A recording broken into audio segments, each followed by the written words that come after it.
Marco, oltre 40 anni fa, proprio qui a Follina, tu cominciavi la tua attività di pescivendolo.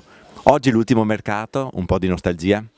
Logico, la nostalgia per i miei clienti, per il lavoro, anche per i colleghi delle piazze, però questo fa parte della vita.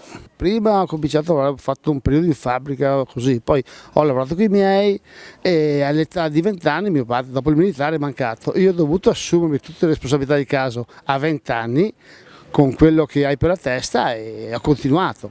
Per fortuna poi ho trovato dei collaboratori, avevo Omero, avevo Vessio che mi hanno aiutato molto a maturare, a vedere le cose in un altro modo e poi con l'andare degli anni uno si trova anche la strada giusta per continuare. Io quando ho cominciato a fare l'attività facevo Vittorio Veneto, poi avevo fatto Santa Giustina, Tadicadore, Follino e così. E poi piano piano ho allargato con Pieve di Soligo, con Mansuè, con Cordignano, perché uno pensa sempre anche a far meglio, e perciò è andato così.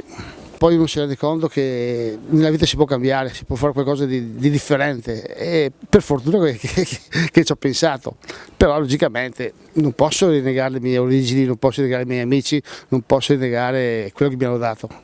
L'obiettivo è quello, svernare i Caraibi e poi dopo febbraio, marzo, anche aprile venire qui da noi che abbiamo un posto bellissimo, le feste paesane super. Io parto dal 15 di gennaio e ritorno a fine febbraio e poi al circolo dovrò raccontare quello che ho fatto, porterò le foto, porterò un po' di, magari anche un po' di invidia per i miei amici e così sai.